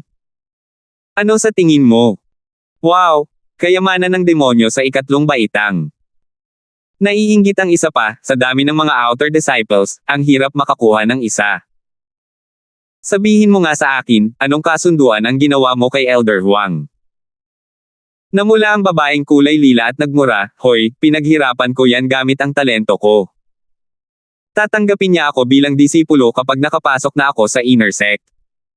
Talaga. Ang berdeng babae ay may mga matang parang bituin. Lalong namula ang babaeng kulay lila, ngunit idinilat pa rin ang kanyang napakalaki at pinong dibdib, syempre naman. Ano pa ba ang meron? Skank. Isang ungol ang pumasok sa kanilang mga tainga. Tumingin ang dalawa sa nanunuyang manggagawa at bamulong, ano ba yang sinabi mo? Skanta. Iyan ang mararating mo kung ibebenta mo ang sarili mo para sa isang maliit na kayamanan ng demonyo sa ikatlong baitang. Nakakapanlumo ang katapatan ng babae. Galit na galit silang dalawa, nako, ignoranting utusan, pusta ko ngayon ka lang nakakita ng kayamanang demonyo ng ikatlong baitang sa buong buhay mo. Whoosh! Nabulunan siya sa nakasisilaw na liwanag na nagmumula sa talim ng batang babae na bumungad sa lahat ng kaluwalhatian nito. Ang matalas na talim at ang makapal nitong espiritual na enerhiya ay parang kandilang sumipsop sa aura ng kayamanan ng babaeng lila. Isang demonyong kayamanan ng ikaapat na baitang. Natigilan ang lilang babae. Natulala rin ang berdeng babae, nakatayo sa kanyang kinatatayuan at walang ekspresyon ang ulo. Tanging ang batang babae lamang ang nagpunas ng makintab na talim ng talim gamit ang kanyang kawawang kasuotan ng may pagmamalaki. Sumigaw ang dalawang outer disciples, ninakaw mo ba ang isang kayamanang demonyo ng ikaapat na baitang? Gago! Kung ganoon lang kadali, sa tingin mo ba ibebenta ng nakatatandang kapatid mo ang sarili niya para sa isang maliit na kayamanan ng demonyo sa ikatlong baitang? Patuloy ang pang-iinsulto ng dalaga habang ikinakaway ang kanyang espada, halos lahat ng piling manggagawa ay mayroon ng kahit isa nito ngayon. Masyado pa akong mahina para makakuha ng mas mahusay na sandata. Ang ilang mga nakatatandang kapatid na lalaki ay mayroon pang ika-5, ika-6 o ika-7 baitang. Kaya kailangan kong magtrabaho ng husto para makuha ang gantimpala ni Stuart Kindstone. Wala akong oras para sayangin sa isang bagay na kasing walang lasa ng paglilinis, o sa iyo. Nagmamadaling umalis ang dalaga at nagmalaking umalis dala ang kanyang malaking espada. Sa sobrang gulat ng dalawang babae ay hindi na nakapag-react. Nang gawin nila iyon, labis silang nabigla. Elite Labor Office. Ano iyon? Isang lugar para sanayin ang mga piling disipulo. Tanong ng berdeng babae. Umiling ang babaeng kulay lila para makakuha ng kaunting pangangatwiran, hindi ko pa nga naririnig yan. Kung hindi, wala sanang labor office sa huli. Saan pa ba makakakuha ng kayamanang demonyo ng ika-4 na baitang kung kahit ang mga inner disciples ay hindi makakakuha nito? Ibigay mo na lang sa isang trabahador. Oo, anong lugar nga ba iyon? Nag-isip ang babaeng kulay lila, saka nag-alala, junior sister, hindi ba't kumakalat na ang chismis na yan ilang araw na? Yung nagsasabing ang labor office ay may isang malaking eksperto na may 2 disipulo na tumalo sa mga piling kandidato sa panloob na kompetisyon. Pero kahit na noon, bumalik pa rin ang mga disipulo niya sa labor office. Sa elite labor office ba nakatira ang eksperto? Tumango ang berdeng babae, siguro, pero tingnan natin para makasiguro. Kung gusto niya ang nakatatandang kapatid, siguradong magtatagumpay tayo. Hindi mo ba narinig yung babae? May mga regalo rin para sa ika-6 at ika-7 baitang. Oo, tara na. Tumango ang babaeng kulay lila. At nagtungo na sila sa kanilang destinasyon, tanggapan ng paggawa. May mga katulad na kaso na lumitaw sa maraming sulok ng sekta, pawang mga kakatwa. Bumalik ang mga kinasusuklamang manggagawa na hindi pa nararanasan ng buong sekta, habang ipinagmamalaki nila ang kanilang mga gamit. Ang pagpapakitang gilas ng isang tao ay hindi naman talaga isang kasanayan, ngunit mayroon itong gamit para mamula ang mga mata ng mga panloob at panlabas na disipulo. Ang ikinagulat nila ay ang kanilang sinabing, kami ay mula sa Elite Labor Office, at lahat ng kayamanan ay nagmumula sa aming patron. Taglay ang mga pulang mata at kumakabog na puso, nagtipon ang mga disipulo mula sa buong sekta sa Labor Office upang tuklasin ang mystical na pagkakakilanlan ng super boss. Mas mabuti kung makakatanggap sila ng gantimpala habang ginagawa nila ito. Ang pagiging napakamapagbigay niya sa ilang masungit na manggagawa ay nangangahulugan na magiging mapagbigay din siya sa iba. Lahat ng mga disipulong iyon ay dumating ng may pananabik, ngunit hinaranggan lamang sila sa mga pintuan. Ang sira-sirang bakod ng tanggapan ng paggawa ay may karatula sa harap, Elite Labor Office, kung saan nakatayo sina Grace at Gary sa magkabilang gilid nito. Halata ang kanilang radiant stage aura, ngunit gayon din ang kanilang mga high-grade demonic treasures, na bumubulag sa mga disipulong ito na naakit ng madaling pera. Nako, kailangan ng pumasok ng amo. Nasa labas ang mga disipulo niya. Parami ng parami ang mga disipulong dumating, nagmamakaawa na makita si Ethan, ngunit hindi sumuko sina Gary at Grace.